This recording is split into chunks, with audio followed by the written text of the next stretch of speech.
Bom dia. Passo a palavra agora ao vereador proponente, excelentíssimo senhor vereador delegado Rangel, que dará boas-vindas presentes. Mais uma vez, boa noite a todos.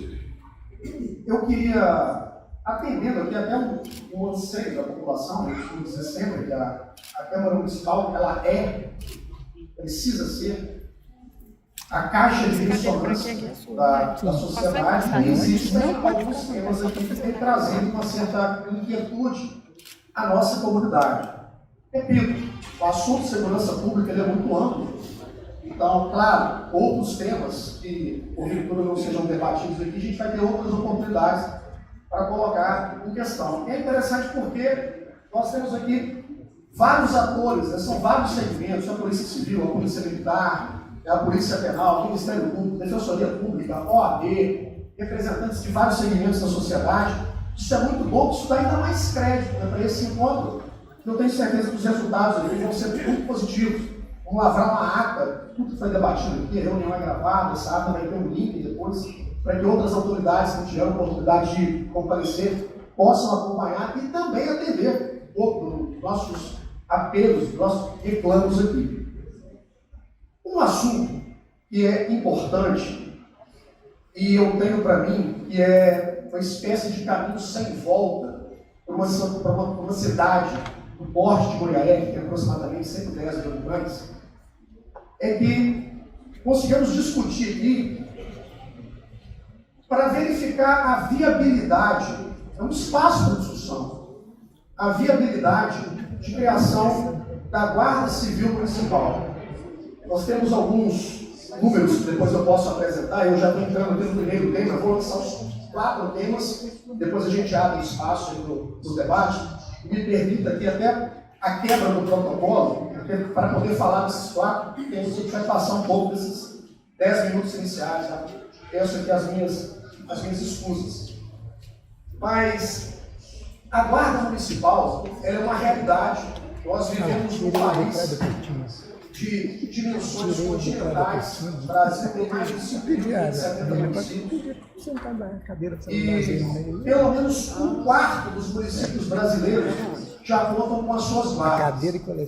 A guarda tem previsão legal. A gente encontra vários dispositivos que justificam, né, a instituição da guarda na nossa cidade. Tem previsão, inclusive, constitucional. O artigo 144, parágrafo 8º da Constituição Federal, né, autorizou os municípios a constituírem as suas guardas municipais. A mesma Constituição, no artigo 23, inciso 1, diz que é competência comum da União, dos Estados, do Distrito Federal e dos municípios zelar pela guarda da Constituição, das leis, das instituições democráticas e conservar o patrimônio público. Uma das funções institucionais da guarda é exatamente essa conservação.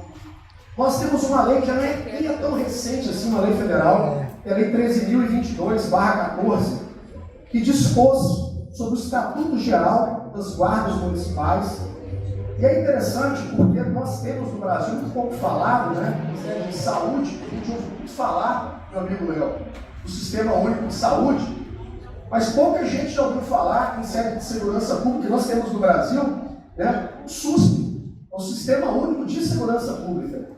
E essa lei, a Lei 13.675/18, incluiu os municípios como integrantes estratégicos e as guardas municipais como integrantes operacionais do Sistema Único de Segurança Pública. Então, se a gente conseguir instituir a guarda, que não é a reinvenção da roda, eu sei que depende de muita coisa, em especial do orçamento. Sei que esse, inclusive, é o principal argumento do Executivo, da não constituição até hoje da guarda. Mas eu costumo brincar, Devair, eu não faço isso por rompante ou por desafio. Né? É mais para tentar estimular o debate. Eu costumo dizer o seguinte: me dê um argumento negativo contrário para a instituição da guarda, e para cada argumento negativo eu apresento pelo menos uns 3 positivos que justifiquem a criação da instituição. E quando a gente fala de segurança pública, em especial, e aqui é um debate em sede municipal, qualquer numerário que seja dispensado para custeio de uma instituição de OAS, meu amigo Monique, Isso não pode ser encarado como custo, como despesa. Eu prefiro analisar isso como investimento, meu amigo Adilson. A gente está investindo em segurança pública.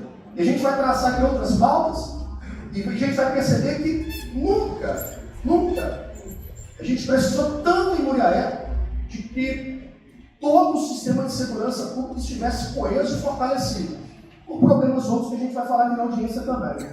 Então, eu quero trazer isso para o debate.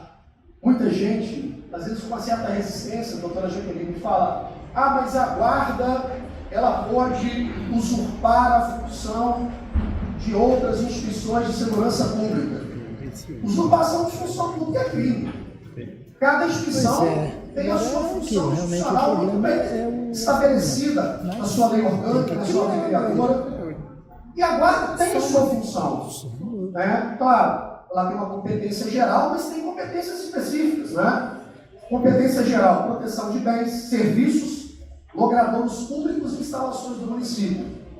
E, claro, ela também é dotada de outras competências. Eu não estou criando essas competências. Isso já está tudo estabelecido na legislação federal.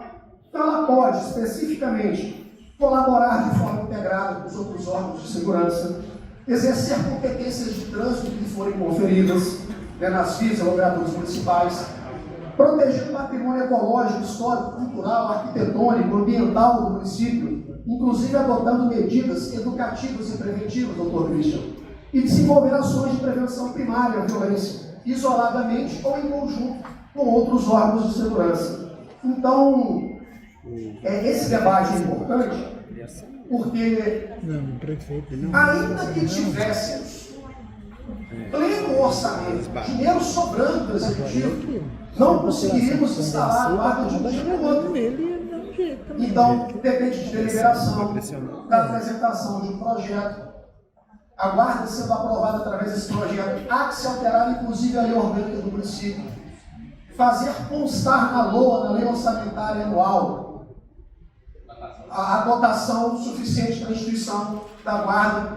Todos nós sabemos, né, nós aprovamos a LOA em um ano e ela só passa a vigorar no ano subsequente. Então, ainda que tivéssemos um dinheiro sobrando, o município tivesse uma vontade do executivo, ela não sairia da noite para o dia. Por isso que é importante discutir agora, para que consigamos tê-la funcionando ainda nessa administração. Sei, repito, da dificuldade que é orçamentária, mas também sei de alternativas para que consigamos esse orçamento.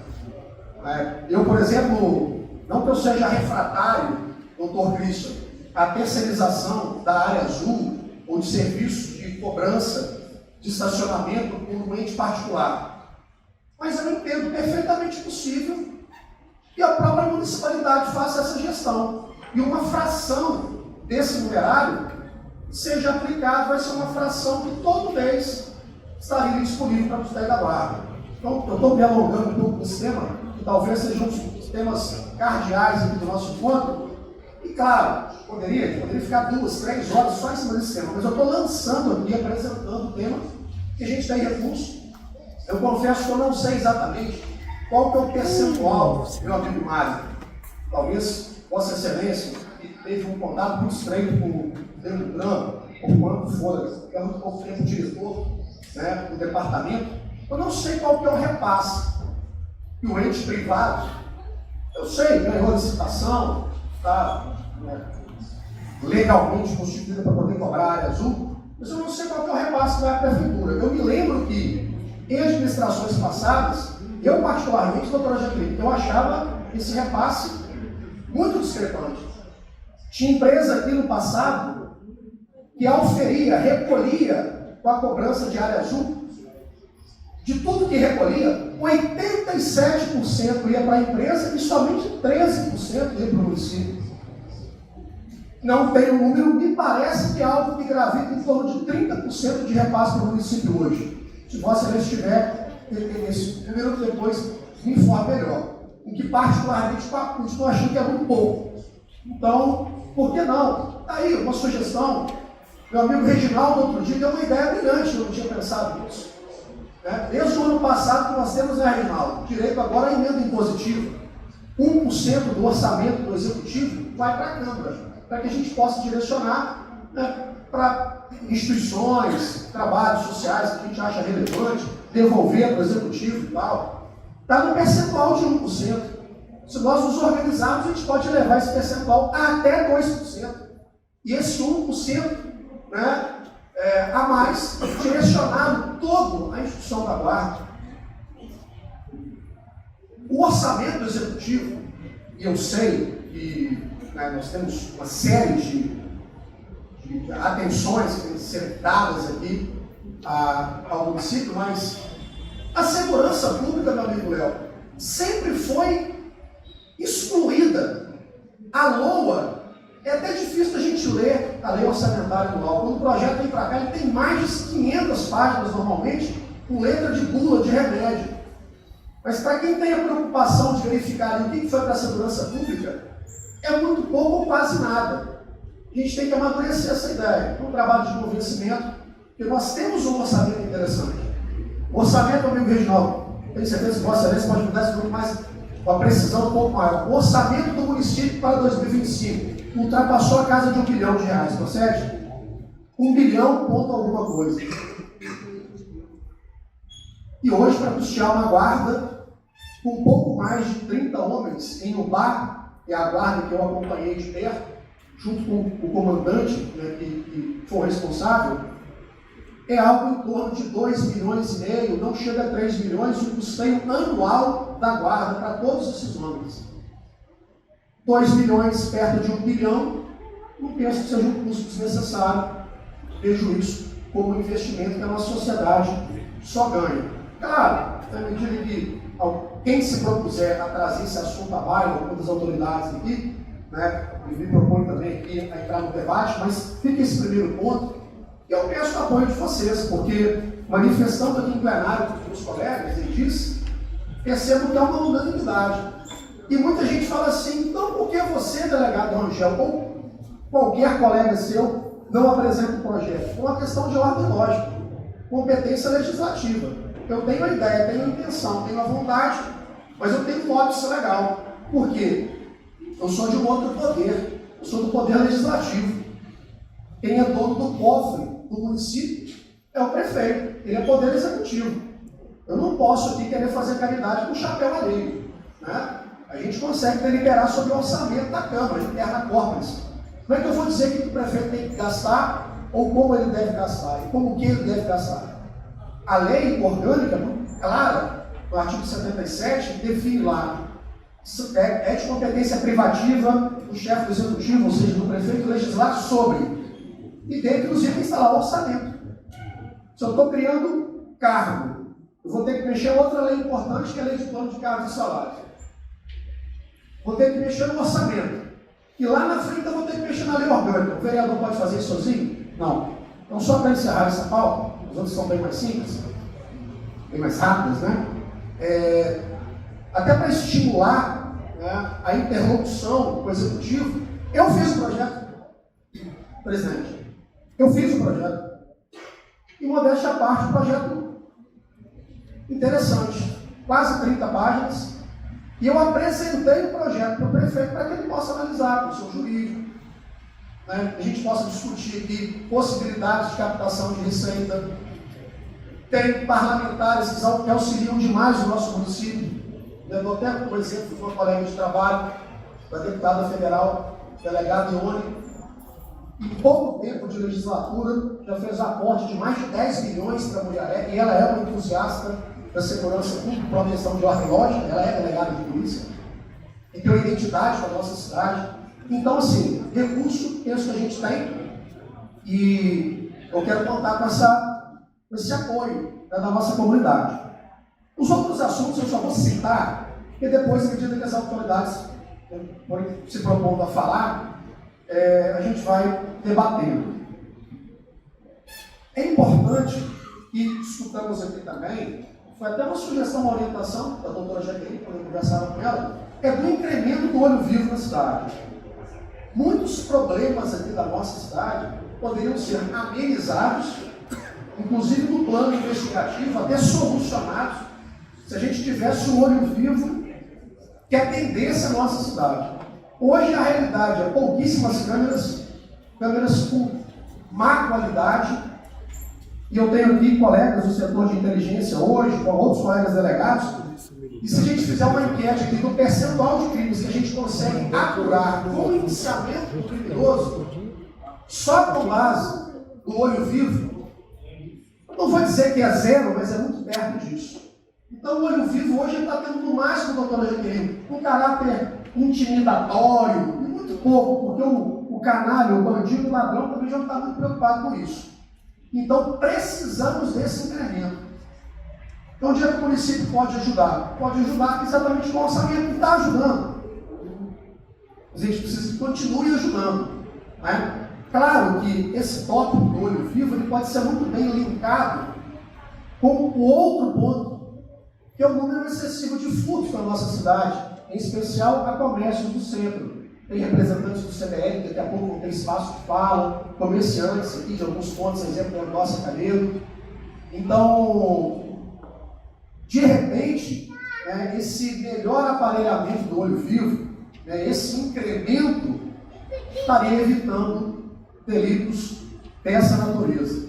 E aqui me permitam um parêntese, eu, na minha atividade de delegado, eu atuei muito no atendimento de algumas dessas ocorrências, e temos um trabalho de plantão com atendo alguns desses delitos, de pessoas supostamente moradores de rua. Eles são usuários. Todos, absolutamente todos, 100%, que eu entrevistei ou que eu atuei, todos não estão, de fato, em situação de rua. Todos têm residência fixa, são moradores de Muriaé, e boa parte deles, inclusive, beneficiários de alguma coisa. Recebem lá um BPC ou uma aposentadoria. Então, existe um problema que é social, e nem de longe. Eu particularmente, eu repilo qualquer tipo de proposta que seja, Reginaldo, higienista. Vamos tirar esse pessoal da rua, vamos sumir com esse pessoal para algum lugar, vamos voltar com esse pessoal para a cidade deles. Para a cidade deles, 100% é de Muriaé. Agora, o que eu particularmente acho um pouco complicado, e aqui eu vou dar um testemunho, a última ocorrência que eu atendi logo, de pessoas em suposta situação de rua, nas imediações da Ferrobras, ali está o pessoal treinando para a escola e tal, e tinha uma família, um indivíduo que estava com um cão, um Rottweiler, voluntariamente ele projetava o cão contra os transeuntes, enfim. Foi até o Igor, o veterinário, eu do CCZ, que entrou em contato comigo, tinha pessoas feridas lá, e o cachorro estava, meu amigo Kerner, em situação de maus tratos. E eu atendi essa ocorrência.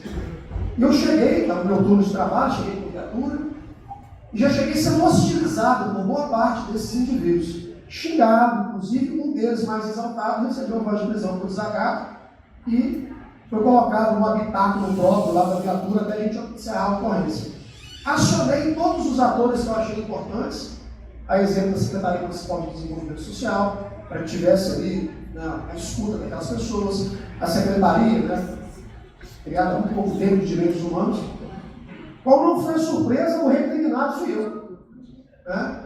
O indivíduo que eu havia prendido era amigo de todo mundo, ele era gente boa, não faz isso com ele. E no final eu fiquei com um grande constrangimento, parecia que eu estava agindo de alguma forma arbitrariamente. E com todo respeito, mas nada efetivo foi feito, porque esse pessoal estava lá até muito pouco tempo.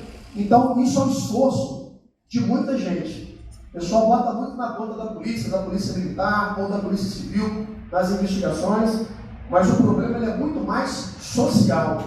Claro, somos muitos os atores. O próprio Ministério Público, identificando, nem a doutora Jaqueline, a possibilidade de a viabilidade de um pedido de internação compulsória, há muito que se fazer, só que isso é uma construção de muitos, por isso que a gente está reunido aqui, troca de ideias, e fazer com que a gente chegue a um mínimo comum. O último tópico, não menos importante, é trazer aqui a discussão uma preocupação que é de todo muriaense. a rotina do muriaense se alterou sobremaneira quando, e a gente respeita, mas houve uma política de Estado, e não tem nada a ver com o órgão de segurança pública de Muriaé, nem prefeito, nem legislativo, nem Ministério Público, nem polícia. É uma política de Estado para evitar confrontos de grupos de facções rivais dentro de um mesmo estabelecimento. Então, Muriaé tem uma penitenciária que é regional, penitenciária do Dr. Morel Martins Lisboa Júnior, e o Estado entendeu que seria um espaço ideal para poder segregar uma dessas facções. E isso tem trazido para Muriaé alguns efeitos colaterais na criminalidade. Quem acompanhou a mídia local muito recentemente, um fuzil sendo embarcado na rodoviária Novo Rio, com destino a Muriaé. Isso foi interceptado. Diuturnamente a gente faz agora flagrantes, né, de visitantes que moram em cidades em que existem células dessa facção, que tem uma só, tentando trazer droga para o interior da penitenciária, sendo surpreendidas ali as visitantes do Boriscan. E é interessante que olha como são as coisas, doutor Alessandro. 5 minutos antes do início dessa audiência, eu falei para a doutora Jaqueline, em primeiríssima mão recebi a mensagem. Agora, há meia hora atrás, uma grande operação da Polícia Militar, muito provavelmente seja por conta dessa operação que a Polícia Militar não se faz representada aqui agora, o chefe de uma célula dessa facção da cidade de Miracema acabou de ser preso no Distrito do Vermelho, agora. O que se quer colocar em debate, e aqui conversarmos outro dia, eu, doutor Jaqueline, não é nenhum tipo de alarmismo. A segurança pública está controlada. Esses indivíduos, há uma política de Estado, e eu tenho acompanhado a Secretaria de Estado de Justiça e Segurança Pública, né, esteve inclusive ano passado aqui uma vistoria, ao que me parece, né, essas visitas serão constantes, mas a verdade é que a realidade do Muriaense mudou. A realidade da criminalidade local mudou. E, obviamente, há uma tendência natural, né, que uma célula seja implantada em Muriaé, se é que já não está, e também a vinda de familiares e agregados. O último flagrante que eu fiz foi anteontem. A cidadã é da cidade de Montes Claros. Ela já está radicada em Muriaé com toda a família. Claro, não quer excluir ninguém da nossa cidade. A questão é que isso aconteceu ao arrepio do conhecimento das forças policiais. A Polícia Civil não tomou conhecimento, a Polícia Militar não tomou conhecimento quando aconteceu essa transição, nem o Ministério Público. Então, assim, de alguma forma, a gente está preocupado de que, muito em breve, tenhamos que administrar a crise. Então, é importante trazer esse debate, porque, institucionalmente, eu particularmente, não tomei conhecimento. A gente fica ouvindo, tomando conhecimento disso aonde? Na padaria, na fila do mercado.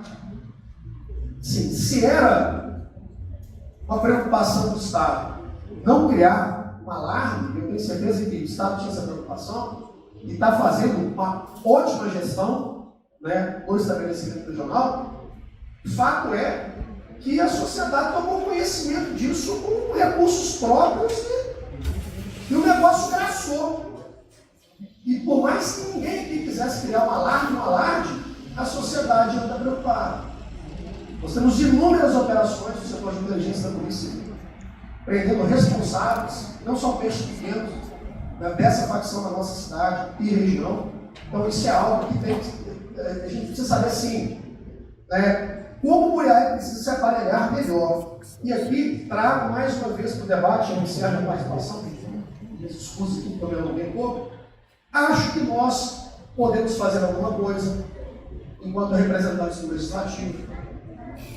Sugeri ao Dr. Marcos, por exemplo, eu falei ao Dr. Marcos, isso não é custo, isso é investimento, que tenhamos no terminal rodoviário um scanner de bagagem, porque esse scanner de bagagem, além de identificar até objetos rígidos, Dr. Gerson, identifica inclusive material orgânico. Então, se alguém chega com uma mala aí cheia de maconha, isso vai abusar. Ora, tem empresa privada em Goiás, e para você entrar nela, você tem que passar tudo que você tem no scanner de bagagem, de bolsa, de mão, carteira. Eu visitei uma empresa recentemente como delegado. Eu tive que passar e eu achei o máximo, porque é segurança. Do gerente geral da empresa até o indivíduo que desempenha a função mais modesta, todo mundo passa com a sua bolsa naquele scanner.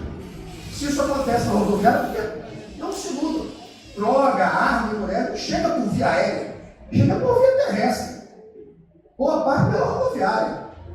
E um scanner de bagagem tem seu preço? Tem, custa entre 250 mil e 300 mil reais. Perto, meu amigo Cleicinho, de um orçamento de mais de R$1 bilhão, eu continuo achando que é investimento. A empresa privada que faz a zelatoria da rodoviária podia participar também? Podia. O Estado, fonte própria, podia falar assim, olha, já que Muriaé está sendo de alguma forma penalizada na cidade, porque não se aparelhou para isso, então vamos melhorar o olho vivo. Então nós precisamos incrementar o olho vivo, estruturar ainda mais a inteligência da polícia penal. Então trago aqui para o debate, isso não foi uma ideia minha, doutor Cristian, nem sua, nem do Devair, nem de nenhum colega vereador. Repito, a Câmara é a caixa de ressonância da sociedade. A sociedade vem clamar aqui. E como eu sou da segurança pública, é na minha porta que eles mais batem. Então vou trazer para o público, para as autoridades, uma preocupação, sem alarde, sem alarde. A Polícia Militar de Minas não é à toa que ela é reconhecida como a melhor polícia preventiva do Brasil, e a Polícia Civil também, e a Polícia Penal também. Nós estamos muito bem com a nossa segurança pública. Claro, podemos melhorar? Sim. Em sede municipal? Sim. Com recursos oriundos do Executivo? Sim. E até mesmo do próprio Legislativo. Presidente Elvante Cheiroso, inclusive, quando nós debatemos isso em audiência uma vez, ele falou, não, a gente pode dedicar uma parte do dinheiro que todo final de ano a gente restitui para o Executivo, vincular esse dinheiro. Olha, estamos devolvendo aqui R$1,5 milhão. Nós gostaríamos que 300 mil aqui fossem aplicados na aquisição de um scanner de bagagem, por exemplo, ou da compra de 50 câmeras de altíssima definição para poder incrementar o olho vivo. A ideia é essa. Eu estou trazendo as propostas. Agradeço aqui imensamente a atenção de vocês. E agora deixar o espaço aberto para a Leila, para e outras autoridades se manifestem.